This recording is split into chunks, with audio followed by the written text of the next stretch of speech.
नमस्कार दोस्तों, मैं जितेंद्र गढ़वा आज आपके साथ फिर से हाजिर हूँ भारतीय संविधान की नई क्लास को लेकर। और हम बात कर रहे थे भारतीय संविधान में राष्ट्रपति टॉपिक पर। और राष्ट्रपति टॉपिक के तहत हमने कुछ एमपी एमएलए के विधायक का मत मूल्य पढ़ा, बाद में कई बातें और भी पढ़ी, ठीक है। और राष्ट्रपति शपथ किस चीज़ के लेते हैं, शपथ और प्रतिज्ञान का पढ़ा, शपथ किसे कहते हैं, प्रतिज्ञान किसे कहते हैं पढ़ा।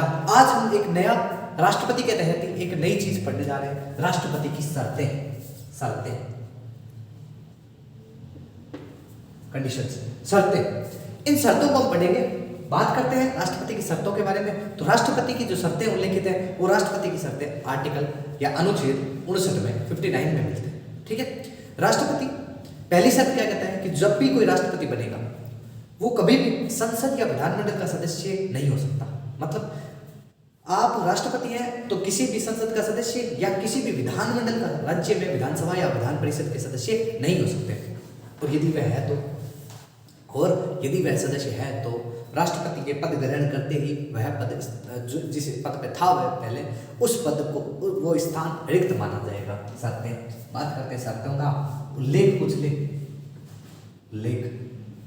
उल्लेख लिखना है आर्टिकल 59 में या फिर अनुच्छेद 59 में, अनुच्छेद 59 में राष्ट्रपति की शर्तों का उल्लेख करता है।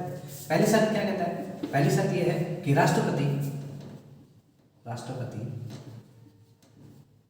किसी भी विधानमंडल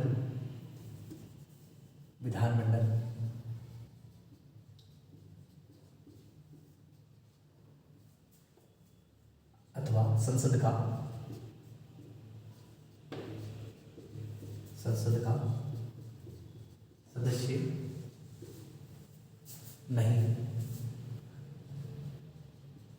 नहीं हो सकता।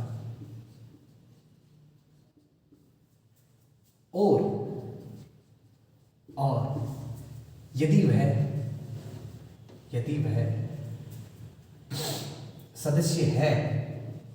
सदस्य है तो पद ग्रहण करते ही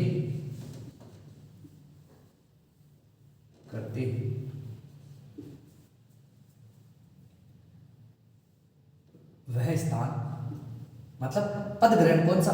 राष्ट्रपति पद ग्रहण करते ही, लिखो राष्ट्रपति पद ग्रहण करते ही। यानी यदि वह सदस्य है तो राष्ट्रपति पद ग्रहण करते ही, राष्ट्रपति पद ग्रहण करते ही वह स्थान रिक्त माना जाएगा, ठीक है। पहली शर्त ये हुई। दूसरी शर्त क्या कहती है? यानी राष्ट्रपति के लिए दूसरी शर्त क्या कहती है कि पद पे रहते हुए राष्ट्रपति किसी भी प्रकार की लाभ का पद नहीं ले सकता। यानी अगर वो पद पर है तो किसी भी प्रकार का लाभ का पद नहीं ले सकता। एक कहते हैं, तीसरी शर्त यह है कि अगर राष्ट्रपति पद पर है तो उनके वेतन भत्तों में किसी भी प्रकार के हानिकारक परिवर्तन नहीं किए जा सकते। दूसरा क्या लिखेंगे?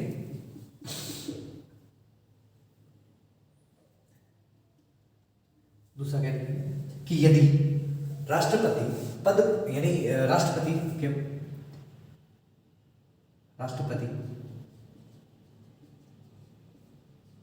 पर रहते हुए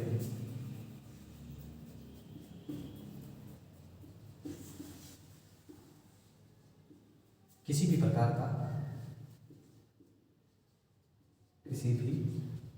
प्रकार का लाभ का पद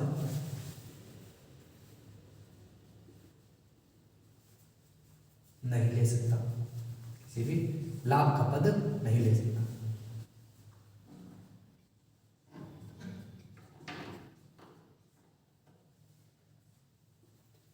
ठीक है, लाभ का पद नहीं ले सकता। तीसरी बात क्या कहती है? अभी बोली कि तीसरी बात क्या कहती है कि राष्ट्रपति के पद पर रहते हुए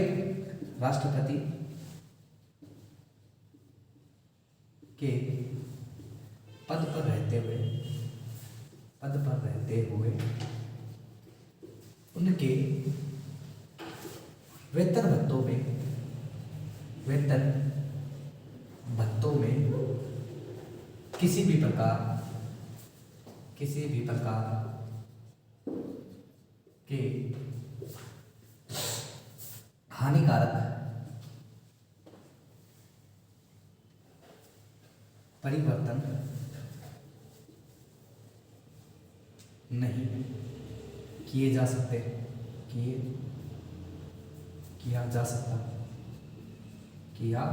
सकता है। ठीक है। और भी कुछ शर्त है जिसमें राष्ट्रपति के लिए जो किराए का मकान होगा जहां राष्ट्रपति भवन में रहेगा वो मुफ्त मिलेगा राष्ट्रपति को। ठीक है, ये बातें नॉर्मल बातें हैं, इन बातों को लिखने से बेटर है चीजें समझ लिया जाए। ठीक है, तो याद रखना ये 3 मुख्यतः शर्तें हैं अगर राष्ट्रपति पद पर है तो। राष्ट्रपति किसी भी प्रकार के किसी भी विधानमंडल या अगर संसद का सदस्य है नहीं हो सकता, और यदि वह सदस्य है तो राष्ट्रपति पद ग्रहण करते ही वह स्थान रिक्त माना जाएगा। ठीक है। दूसरी शर्त क्या कहती है कि राष्ट्रपति के पद पर रहते हुए किसी भी प्रकार का लाभ का पद नहीं ले सकता। तीसरी बात क्या कहती है कि राष्ट्रपति के पद पर रहते हुए उनके वेतन भत्तों में किसी भी प्रकार का हानिकारक परिवर्तन नहीं किया जाएगा। मतलब राष्ट्रपति के पद पर रहते हुए आप उसके जो वेतन भत्ते हैं उनको कम नहीं कर सकते। लिख लीजिए आराम से इस बात को।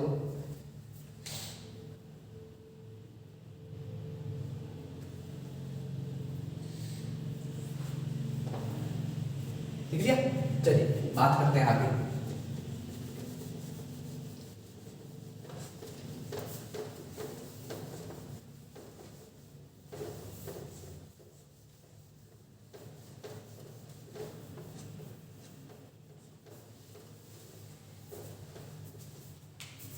बात करते हैं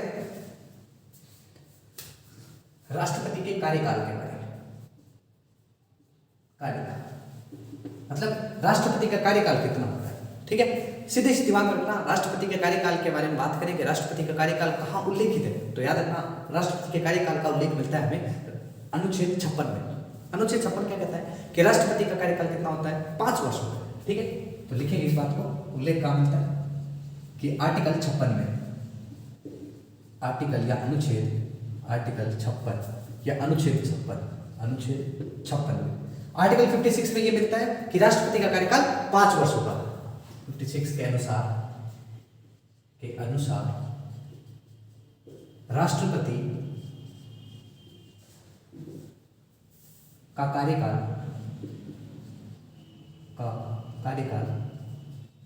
5 वर्ष होगा। 5 वर्ष होगा। ठीक है, राष्ट्रपति का कार्यकाल कितना होगा, 5 वर्ष होगा। अब आप बात करोगे कि मैं पूछता हूं आपसे कि राष्ट्रपति का कार्यकाल जो 5 वर्ष होता है ये कब से होता है। राष्ट्रपति का कार्यकाल 5 वर्ष ये कब से होता है, यानी ये कब से स्टार्ट होता है। ठीक है, तो याद रखना जब तक दूसरा राष्ट्रपति निर्वाचन होने के बाद जब तक दूसरा उत्तराधिकारी पद ग्रहण नहीं कर लेता तब तक राष्ट्रपति अपने पद पर बना रहता है, और जब पद ग्रहण करता है तो उसके बाद से उसका कार्यकाल स्टार्ट होता है। ठीक है, तो ये लिख सकते हैं कि ऐसे नॉर्मल आप लिख लें, कोई दिक्कत नहीं, कि जब तक राष्ट्रपति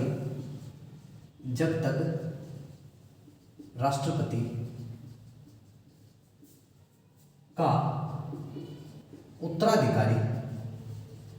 उत्तराधिकारी मतलब दूसरे राष्ट्रपति जो निर्वाचित हो चुके हैं, उत्तराधिकारी पद ग्रहण नहीं कर लेते हैं, तब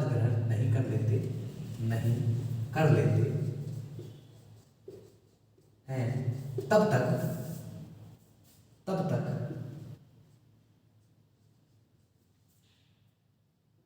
राष्ट्रपति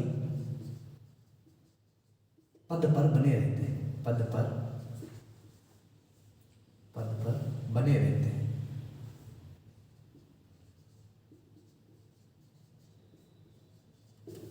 ठीक है, जब तक दूसरा उत्तराधिकारी राष्ट्रपति पद ग्रहण नहीं कर लेता तब तक वो अपने पद पर बने रहते हैं। ठीक है, फिर आर्टिकल 56 आता है, आर्टिकल 56। यही आर्टिकल 56 एक बात और कहता है कि जो राष्ट्रपति है ये राष्ट्रपति अपना इस्तीफा हमेशा उपराष्ट्रपति को संबोधित करते हुए देते हैं। राष्ट्रपति अपना इस्तीफा हमेशा उपराष्ट्रपति को संबोधित करते हुए देते हैं। उपराष्ट्रपति इसकी सूचना सबसे पहले लोकसभा अध्यक्ष को देंगे। अब आप पूछोगे कि लोकसभा अध्यक्ष को क्यों, राज्यसभा को क्यों नहीं देता, विधानसभाओं को क्यों नहीं देता। याद रखना, हमेशा याद रखना, लोकसभा अध्यक्ष को क्यों देता है, क्योंकि आप जानते हो कि लोकसभा जो है, लोकसभा क्या करती है, हमारी जो लोकसभा है वो जनता का प्रतिनिधित्व करती है, आम लोग इसमें होते हैं, ठीक है।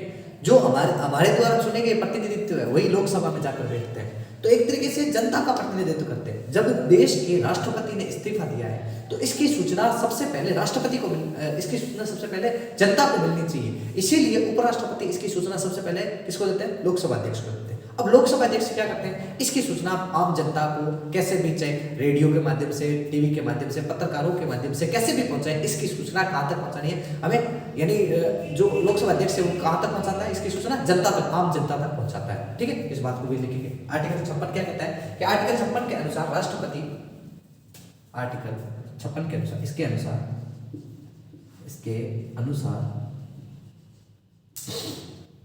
राष्ट्रपति अपना इस्तीफा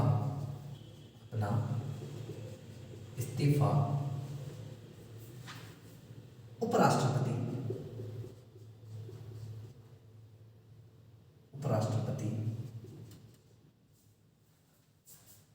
को देते हैं।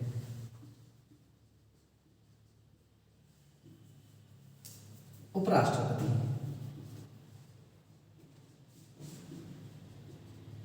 इसकी सूचना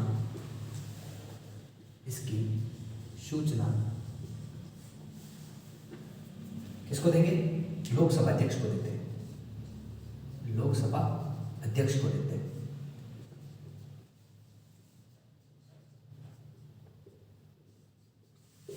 लोकसभा अध्यक्ष को देते हैं,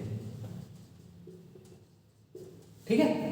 यानी सूचना किसको देंगे, लोकसभा अध्यक्ष को देंगे। और ये अंडरस्टूड है बातें कि ये सूचना लोकसभा अध्यक्ष को देने के बाद लोकसभा अध्यक्ष इस सूचना को आम जनता तक पहुंचाने का काम करते हैं। इन बातों को लिखने की जरूरत नहीं, इन बातों को आपको समझने की जरूरत है, ठीक है। लिख लीजिए आराम से।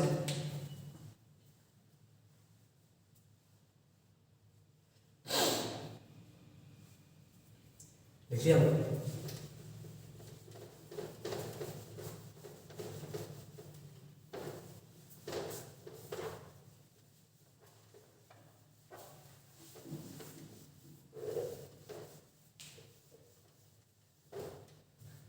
अब बात करते हैं कि कोई भी व्यक्ति कितनी बार राष्ट्रपति का चुनाव लड़ सकता है, मतलब कितनी बार निर्वाचित हो सकता है, ठीक है। तो याद रखना एक आर्टिकल आता है 57, आर्टिकल 57 या अनुच्छेद 57। अनुच्छेद 57 साफ साफ ये कहता है कि कोई भी व्यक्ति कितनी बार भी राष्ट्रपति के लिए निर्वाचित हो सकता है। क्या लिखेंगे इसके, कोई भी व्यक्ति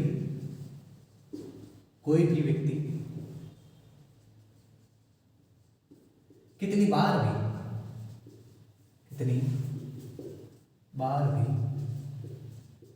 राष्ट्रपति पद के लिए निर्वाचित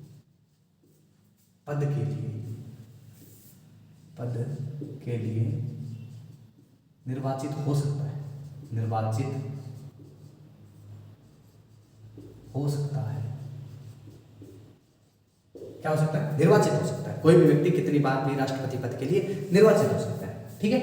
अब बात करते हैं, एक आर्टिकल आता है 65, आर्टिकल 65, इसको पढ़ने की बहुत ज्यादा जरूरत है। आर्टिकल 65 क्या कहता है, आर्टिकल 65 दो कंडीशन रखता है आपके सामने, ठीक है। दो कंडीशन रखता है। क्या कंडीशन रखता है कि यदि, पहली कंडीशन, आराम से सुने इस बातों को, इस बात को अगर आप यही समझ सकते हो तो आपके सही है, वरना बाद में दिक्कत आएगी, तो आराम से इस बातों को सुने। क्या कहता है कि यदि राष्ट्रपति इस्तीफा देते हैं, क्या करते हैं, पहली कंडीशन बोल रहा हूं, इस्तीफा देते हैं। पहली कंडीशन क्या बोले कि यदि राष्ट्रपति इस्तीफा देते हैं या निधन हो जाए,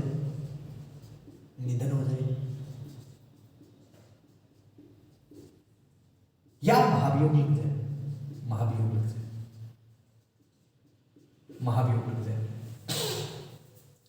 यदि राष्ट्रपति इस्तीफा देते, निधन हो जाए या महाभियोग लग जाए, इस परिस्थिति में जो उपराष्ट्रपति होते हैं देश के उपराष्ट्रपति राष्ट्रपति के कार्यों को करेंगे, क्योंकि इस समय तीनों कंडीशन में राष्ट्रपति अब पद पर है नहीं, तो इन तीनों कंडीशन में क्या कहते हैं कि उपराष्ट्रपति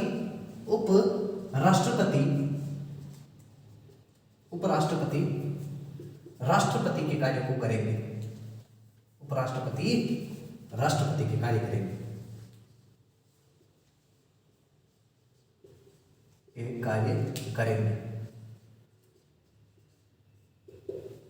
ठीक है। लेकिन याद रखना कहीं भी ये नहीं लिखा हुआ कि उपराष्ट्रपति कार्यवाहक राष्ट्रपति होंगे। कार्यवाहक राष्ट्रपति, कार्यवाहक राष्ट्रपति, ठीक है। कार्यवाहक राष्ट्रपति संविधान में कहीं उल्लेखित नहीं है। पूरे संविधान में किसी भी प्रकार के कार्यवाहक राष्ट्रपति जैसा पद उल्लेखित नहीं है। तो याद रखना कार्यवाहक राष्ट्रपति जैसे पद का उल्लेख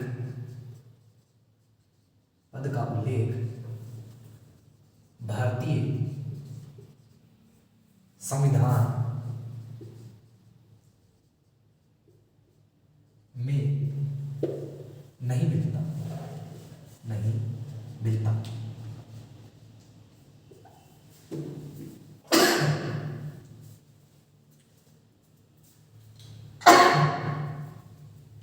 सॉरी दोस्तों, ये कंडीशन आई फर्स्ट, अगर इस्तीफा दे दे, निधन हो जाए, इस्तीफा दे दे, निधन हो जाए या महाभियोग लग जाए, इस तीनों परिस्थितियों में उपराष्ट्रपति राष्ट्रपति के कार्यों को करेंगे।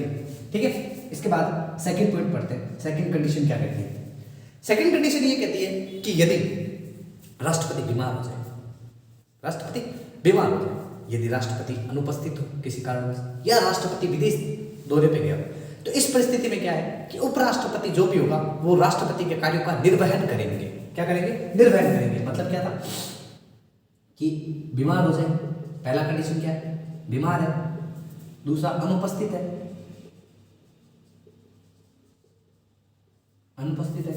या तीसरी कंडीशन विदेश दौरे पे, और देश को जरूरत पड़ गई राष्ट्रपति की, तो इस परिस्थिति में क्या है कि उपराष्ट्रपति राष्ट्रपति को कार्य को निर्वहन करेंगे। उपराष्ट्रपति राष्ट्रपति के कार्यों का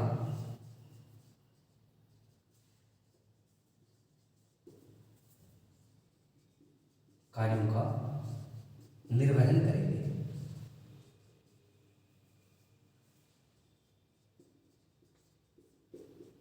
ठीक है। उपराष्ट्रपति राष्ट्रपति के कार्यों का निर्वहन करेंगे, ये तीनों परिस्थिति।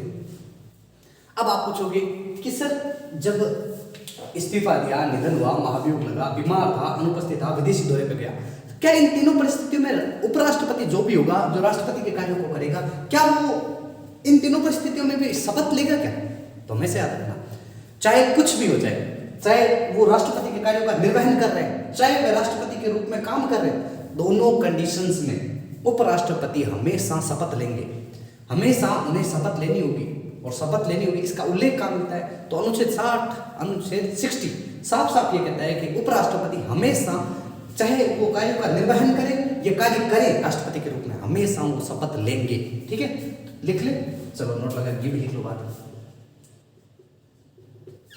आर्टिकल या अनुच्छेद 60 के अनुसार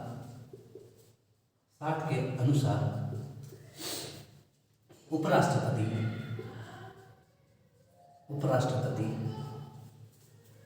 राष्ट्रपति के कार्यों को करे अथवा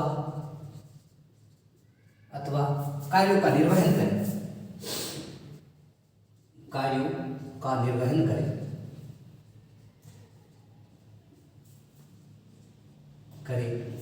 दोनों परिस्थितियों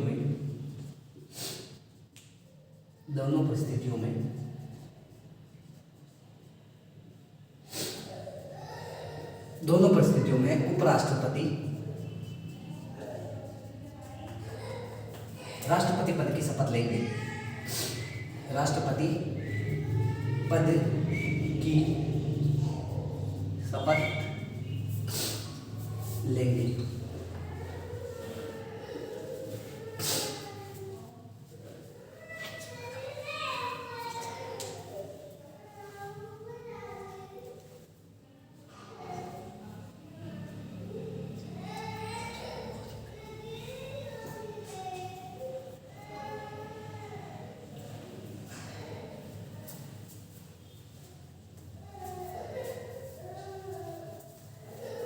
ये अगर ना दिख रहा है तो यहाँ लिख दो।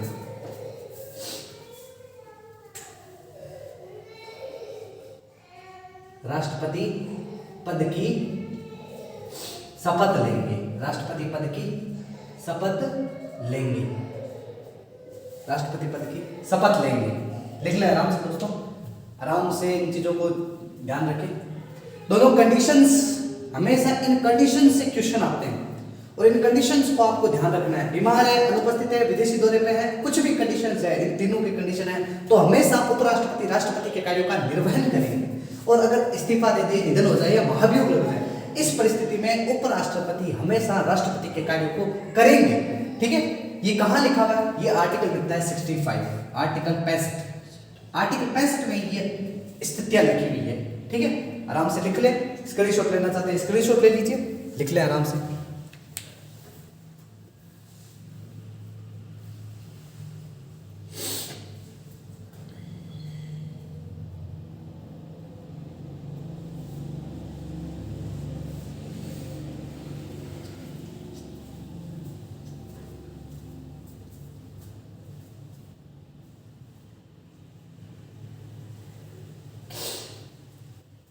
लिख लिया दोस्तों, चलिए आगे बात करते हैं।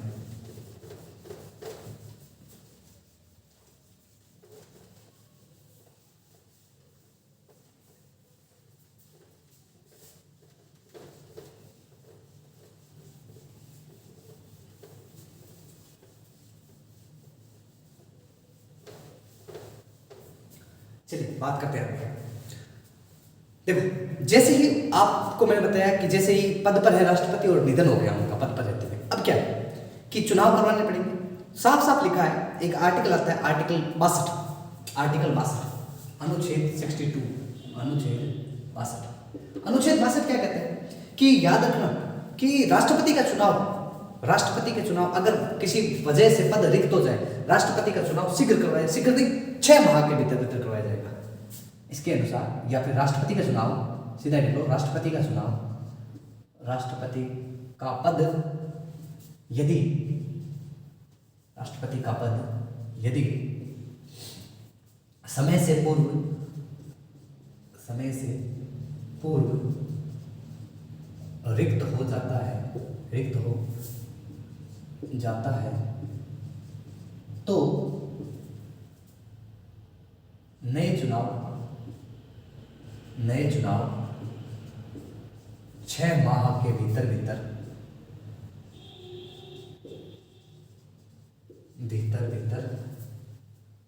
करवाने होंगे।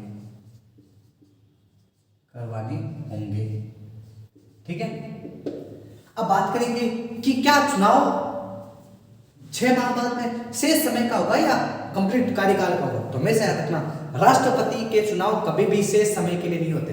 राष्ट्रपति का चुनाव हमेशा किसके लिए होता है? पूर्ण कार्यकाल के लिए होता है। याद रखना कि राष्ट्रपति का चुनाव कभी भी शेष समय के लिए नहीं होता। ये भी नोट लगा के लिख सकते हैं कि राष्ट्रपति का चुनाव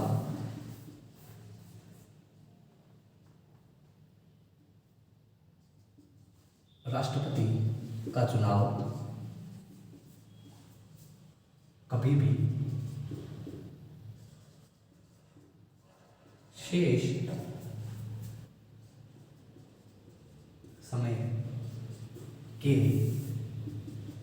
लिए नहीं होता, अपितु पूर्ण कार्यकाल के लिए चुनाव होगा। ठीक है, यानी पूर्ण कार्यकाल के लिए चुनाव होगा। लिख ले आराम से।